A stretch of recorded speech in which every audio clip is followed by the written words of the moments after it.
Bonjour, c'est Rachel du blog Mes Petits Bonheurs. À l'occasion de la Saint-Valentin, je vous propose un bricolage sur le thème du cœur, qui pourra être décliné ensuite pour la fête des mères, bien sûr.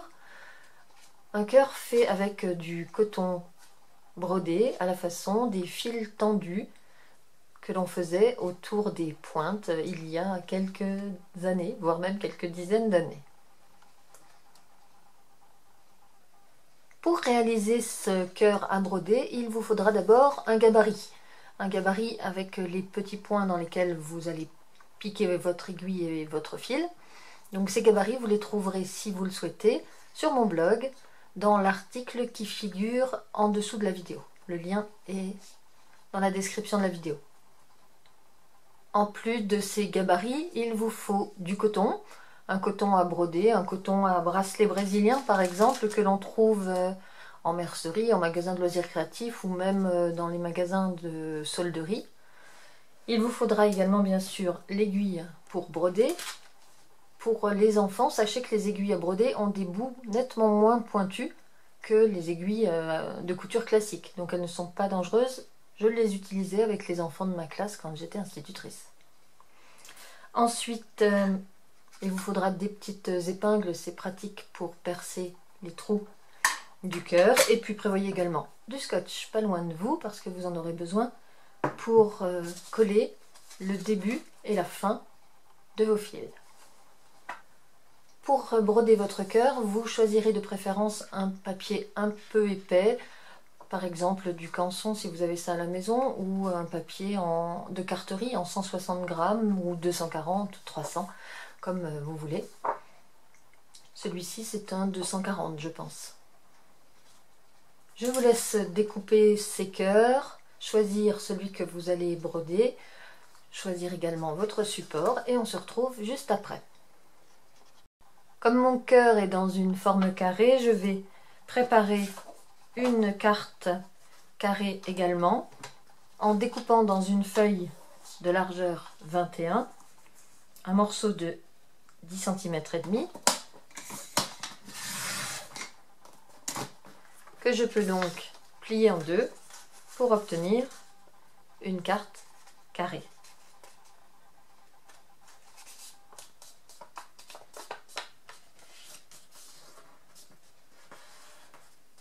Je vais ensuite y poser le gabarit du cœur pour y percer les trous. Pour cela, je me pose sur un torchon plié en plusieurs épaisseurs. J'ouvre la carte pour ne surtout pas percer la deuxième face. Et je pose le cœur comme je le souhaite. Un peu tordu, pourquoi pas. Et je le maintiens avec 3 aiguilles placées un peu partout. De cette façon, je suis sûre qu'il ne bougera pas pendant que je vais percer les autres avant-trous qui me serviront ensuite à broder. On fait une pause et on se retrouve quand j'ai percé tout le tour de mon cœur. Voilà, j'ai terminé. Je peux donc enlever mes épingles et voir les trous que j'ai pré-percés et qui se voient bien sûr également de l'autre côté. On va maintenant mesurer le fil pour broder ce cœur et on va en prendre environ 1,30 m. Donc je me sers d'une règle et j'en mesure un peu plus de 4 longueurs.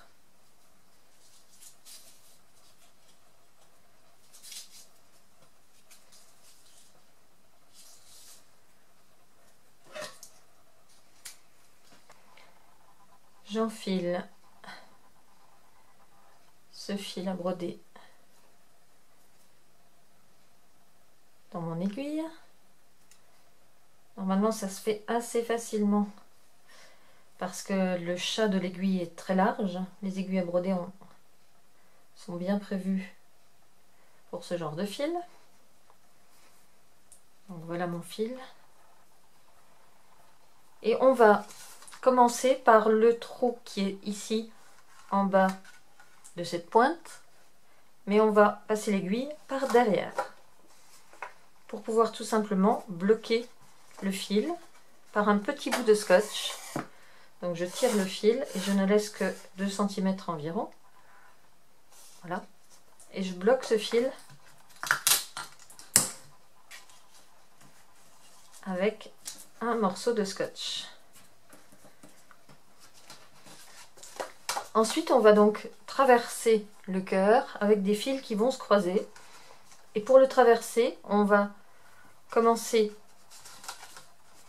en face en comptant le 12e trou après le départ. Donc ça, c'est le point 0, si on considère que c'est le départ. Et on va compter maintenant jusque 12.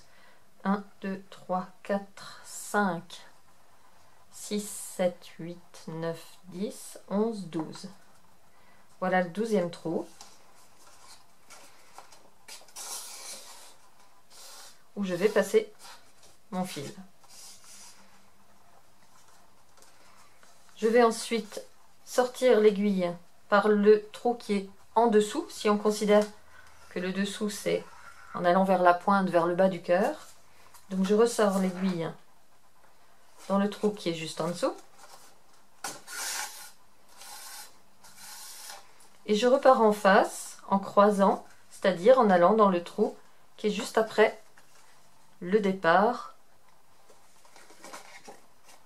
par lequel on a commencé. Et ici, même chose, on va sortir dans le trou voisin, juste au-dessus, pour tourner autour du cœur. Donc je sors par le trou voisin,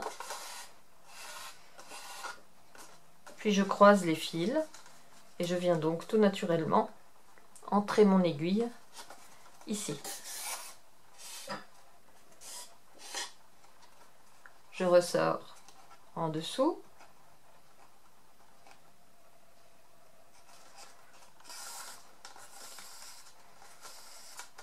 Je croise et je vais en face dans le trou qui est juste au-dessus du précédent. Et on va continuer ainsi. Je vais accélérer légèrement.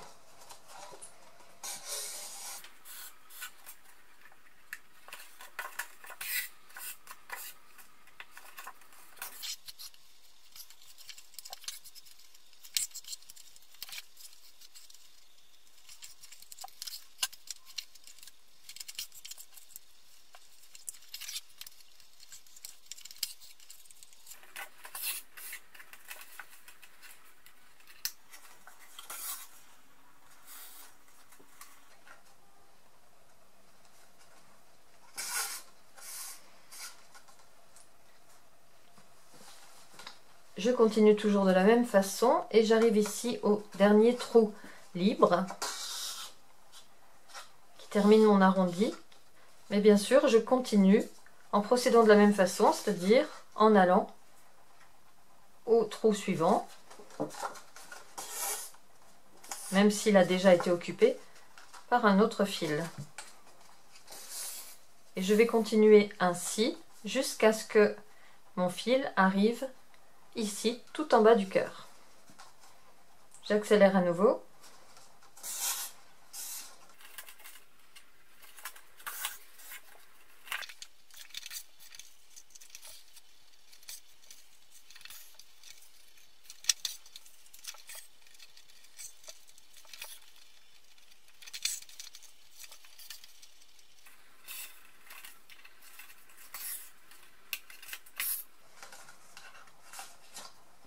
Me voilà presque arrivé.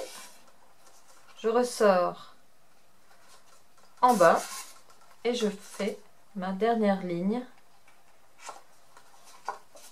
qui dessine parfaitement la dernière ligne du cœur.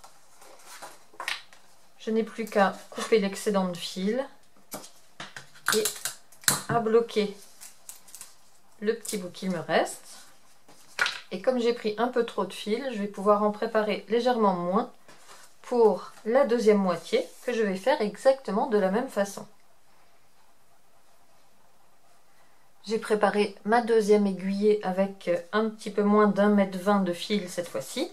Et je vais préparer le départ comme je l'ai fait tout à l'heure, en passant par l'arrière et en ne laissant dépasser que 2 cm de fil que je scotche à l'arrière du cœur.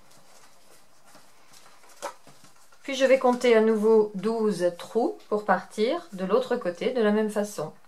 Donc à partir du départ qui est compté comme 0, je compte 1, 2, 3, 4, 5, 6, 7, 8, 9, 10, 11, 12.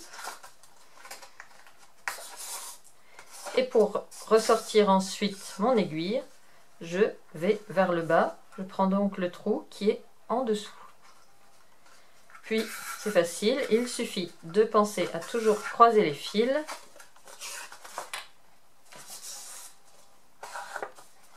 Donc, on croise et on se décale bien sûr seulement d'un point. Il n'y a qu'au début qu'il faut compter jusque 12. Ensuite, il faut seulement penser à se décaler. Donc là, je ressors dans le point voisin. Je surveille pour qu'il n'y ait pas de nœud à l'arrière. Et je croise pour aller en face en me décalant d'un point.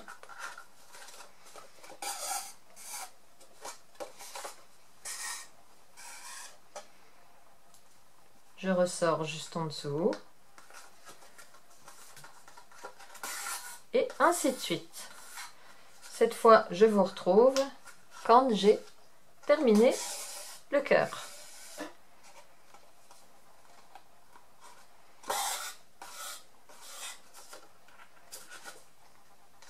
Je termine à l'instant le dernier point, la dernière ligne.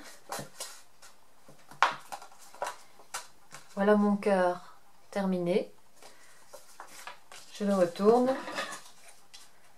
pour scotcher l'arrivée du fil. Pour que ce cœur soit joli, vous cacherez bien sûr l'envers en repliant et en collant au choix avec de la colle ou avec un cadre de scotch double face qui sera encore mieux pour éviter toute trace, tout risque de gondolage. Donc voilà ce que donne cette imitation de fil tendu, cette carte brodée qui fera un très joli cadre pour la fête des mères par exemple, même si j'ai eu cette idée à l'occasion de la Saint-Valentin. Si vous déclinez cette carte pour la fête des mères, au lieu de fermer la carte, vous pouvez aussi coller ici un autre cœur en papier pour cacher ces marques de broderie et vous aurez ainsi la place pour écrire à l'intérieur de la carte. J'espère que ce tuto vous a plu et qu'il vous sera utile. N'hésitez pas à poster les photos de vos réalisations sur ma page Facebook /mespetitsbonheurs ou à découvrir d'autres idées de bricolage pour la Saint-Valentin, la fête des mères ou toute autre occasion sur mon blog mespetitsbonheurs.com. Bon bricolage et à bientôt!